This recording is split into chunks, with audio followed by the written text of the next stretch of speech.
दोस्तों आज के इस वीडियो में हम आपको एक ऐसी लड़की का सच्चा वाकया बताने वाले हैं जो प्यार मोहब्बत के चक्कर में पड़कर अपने माँ बाप को धोखा दे देती है और अपने घर से भाग जाती है।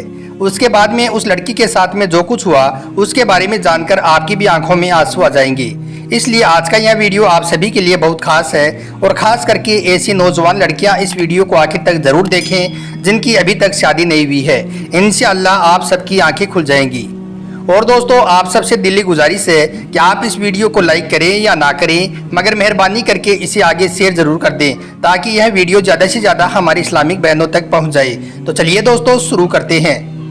हमारा एक दोस्त है समीर जो मुंबई में रहता है। उन्होंने आलिया नाम की एक लड़की का सच्चा वाकया हमें भेजा है, जो वैसे तो लखनऊ के एक छोटे से गांव देहात की रहने वाली है, मगर हाल ही में वो मुंबई में अपने खुद के घर में रहती है। इस लड़की की कहानी सुनकर यकीनन आपकी आंखों में आंसू आ जाएंगे। दोस्तों समीर कहता है कि 4 दिन पहले की बात है, मैं एक होटल में बैठा हुआ चाय पानी पी रहा था। तभी मैंने देखा कि उस होटल के बाहर में एक लड़का और लड़की में किसी बात को लेकर झगड़ा होने लगा। उनकी जोर जोर से आवाज़ सुनकर मैं भी होटल से बाहर निकला और उनकी बातों को सुनने लगा। फिर मुझे समझ में आया कि झगड़ा करने वाली लड़की जिस्म फरोश थी, यानी कि जिस्म बेचकर अपना पेट पालने वाली थी।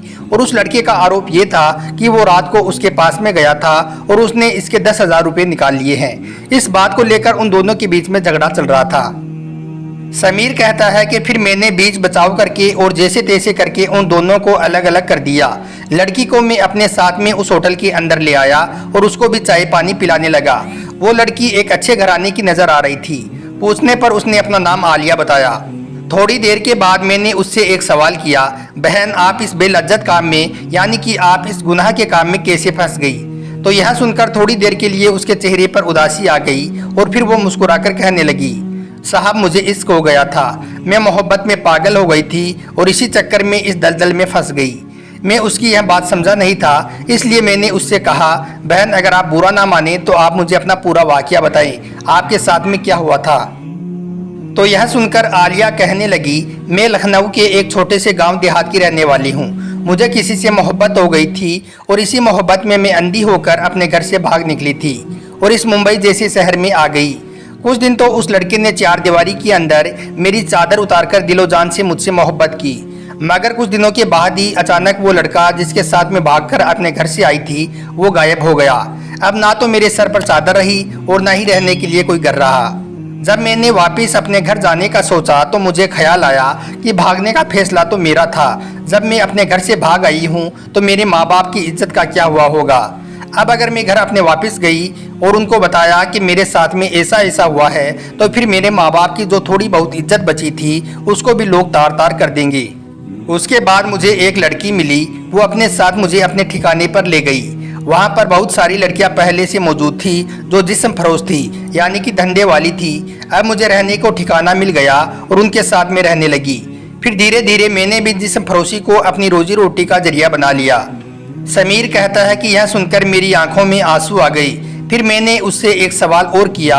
मैंने कहा कि वालिदैन तो माफ़ कर देते हैं, माँ बाप का दिल तो बहुत नरम होता है, एक बार आप जाकर तो देखती, वो आपको यकीनन माफ़ कर देती। तो वो मुस्कुराकर कहने लगी, साहब माफ़ तो अल्लाह भी कर देती हैं, लेकिन ये जालिम लोग माफ़ नहीं करती, ये मुआशरा ये समाज माफ़ नहीं करता। साहब एक बार अगर किसी औरत का मुंह काला हो गया तो फिर ये दुनिया वाले उसे इज्जत से जीने का मौका नहीं देती। साहब अगर किसी औरत का एक बार मुंह काला हो गया तो फिर मरते दम तक उसका मुंह काला ही रहता है। दोस्तों समीर ने बताया कि मैंने उससे फिर एक सवाल किया। मैंने कहा, इससे अच्छा तो बहन आप भीख मांग लेती, कम से कम जिस्म फरोशी करने से तो अच्छा ही काम था।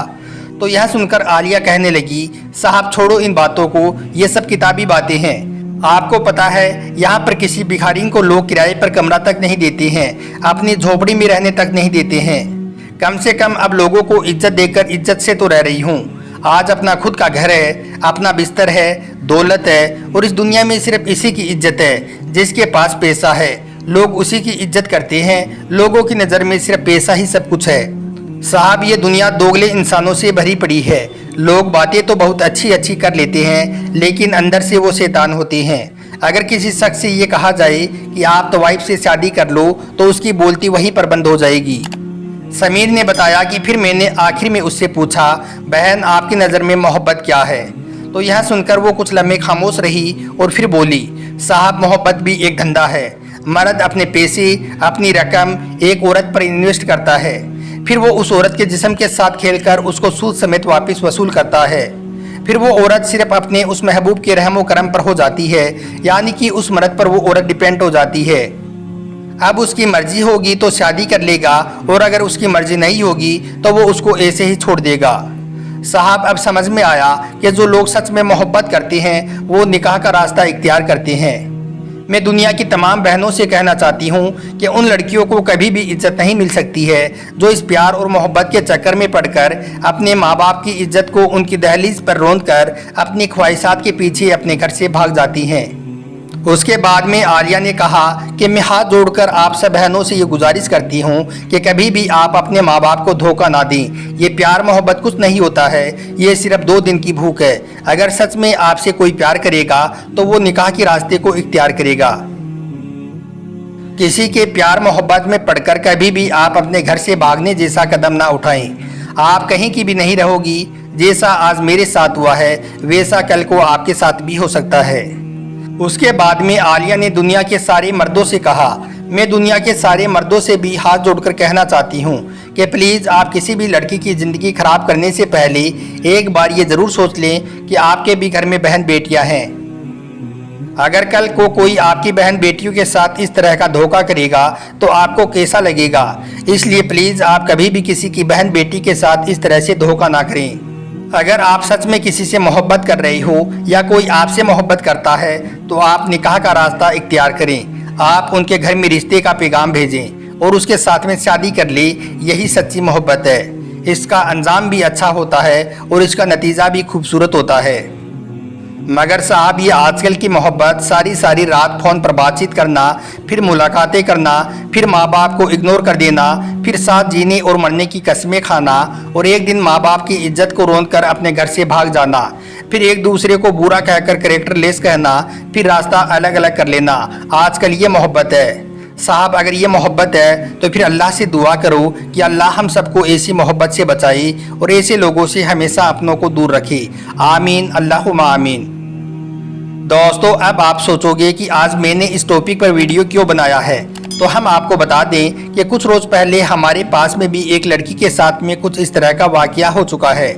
इसीलिए हमने सोचा कि आज कुछ इस तरह का वीडियो बनाया जाए जिससे हमारी कोई बहन गुमराही के रास्ते पर जाने से बच जाए, और अगर वो रुके भी नहीं तो कम से कम इस वीडियो को देखने के बाद वो कुछ सोचने पर ज़रूर मजबूर हो जाए। इसलिए आज का यह वीडियो खास आपके लिए बनाया गया है।